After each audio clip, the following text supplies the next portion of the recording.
ঐক্যমত্য প্রতিষ্ঠার যে প্রচেষ্টা চলছে সেটিকে আপনি কিভাবে দেখেন? জাতিসংঘ মহাসচিব সঙ্গে বৈঠক সেটি একটি বিষয় আছে। আমার যেটি জানতে চাওয়া সেটি হচ্ছে মাননীয় প্রধান উপদেষ্টার প্রেস উইং থেকে বলা হয়েছে যে কিছু সংস্কার আছে যেগুলো রাজনৈতিক দলগুলোর সঙ্গে সংলাপের প্রয়োজন নেই। 166টি ইস্যু যেটি দাঁড় করানো হয়েছে তার বাইরে রাজনৈতিক দলগুলোকে বলা হচ্ছে যে প্রয়োজন নেই আলোচনা, সেই সংস্কারগুলো তারা করতে চায়। তার মানে কি তা নিয়ে রাজনৈতিক দলগুলোর সাথে পুরোপুরি আস্থায় আনা যাচ্ছে না, এরকম কোনো বিষয় কিনা? ধন্যবাদ আপনাকে, ধন্যবাদ বিজ্ঞ সমালোচক এবং যারা দেখছেন তাদেরকে।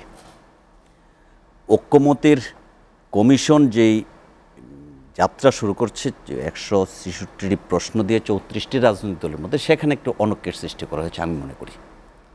আপনি নিবন্ধিত রাজনৈতিক দল বাংলাদেশে 50-এর উপর এই মুহূর্তে, সেই জায়গায় আপনি 34টিকে নির্ধারণ করার মধ্য দিয়ে অনৈক্যের একটা ধারা সৃষ্টি করলেন। কাজে ঐক্যমত যে জিনিসটা বোঝাই এবং জাতীয় ঐক্যমত যেটা রবিউল ভাই বলল, জাতীয় ঐক্যমত মানে আপনি একটা অংশকে বাদ দিয়ে করবেন, এটা হওয়ার কোনো সুযোগ নেই। জাতীয় ঐক্যমত করলে আপনি সর্ব মতামতকেই একটা সুযোগ দিতে হবে।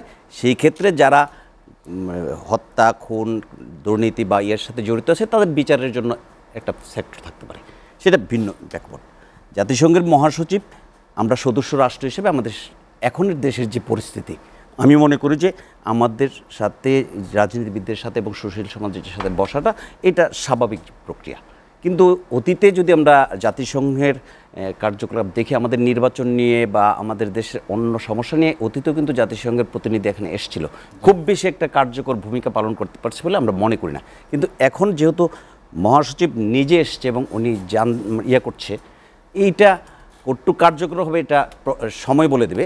কিন্তু আমাদের দেশের সমস্যা আমাদেরকে সমাধান করতে হবে এবং আমাদের যারা এই জায়গার স্টেক হোল্ডার, রাজনীতি করে সুশীল সমাজ, সাংবাদিক, তাদেরকেই এই সমস্যার সমাধানের জন্য যেতে হবে।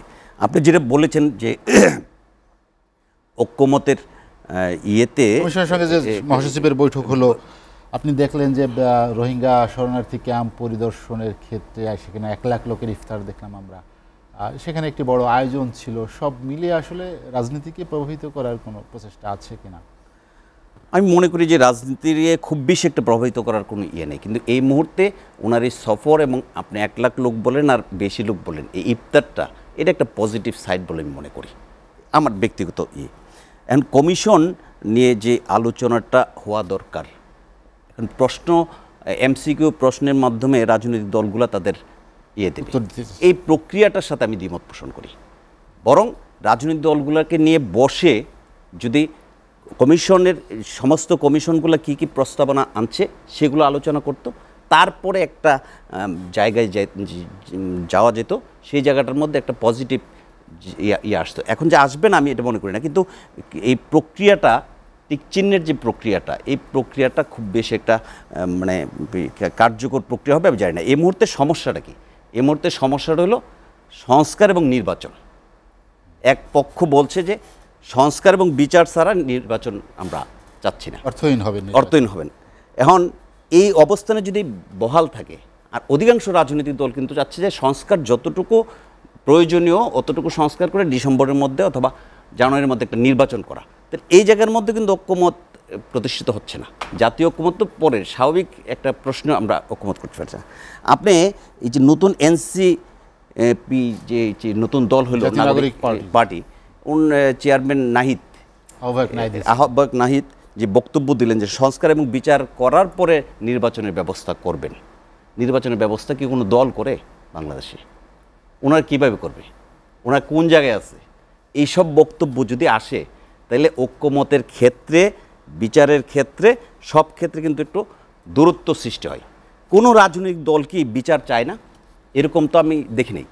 সংস্কারও চাই, বিচারও চাই, পাশাপাশি নির্বাচনও চাই। এখন আপনি শুধু বিচার কার্যক্রমটা সম্পন্ন করার পরে নির্বাচন চাচ্ছেন। বিচার কার্যক্রম সম্পন্ন করতে হলে আপনাকে তো অনেকগুলা ধাপে যেতে হবে। আপনি ফৌজদারি কার্যবিধির কিছু নিয়ম আছে, একটা মার্ডার কেসে যদি আপনি ন্যূনতমভাবে বিচার করতে যান, তাহলে এটা এফআইআর হওয়ার পরে তদন্তে যাবে, চার্জ গঠন হবে, চার্জ গঠন করে সাক্ষী হবে, সাফাই সাক্ষী হবে, এরকম অনেকগুলা ধাপ আছে। আপনি মামলাগুলো যদি পর্যালোচনা করেন তাহলে দেখবেন এক একটা মামলার মধ্যে 150-200 এরকম আসামি। এখন তদন্ত কিন্তু খাতা কলমে লেখলে হবে না, প্রত্যেকটা আসামি জড়িত কি জড়িত না ফৌজদারি কার্যবিধি অনুসারে আপনার তদন্তে যেতে হবে।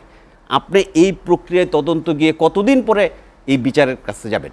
আরেকটা প্রক্রিয়া হতে পারে যে 164 কাউরে দিয়ে নিয়ে আসেরা এটার ভিত্তিতে একটা বিচার করলো, কিন্তু এই জিনিসটা তো বিচারের ক্ষেত্রে একটা প্রশ্ন জায়গা আসে যাবে।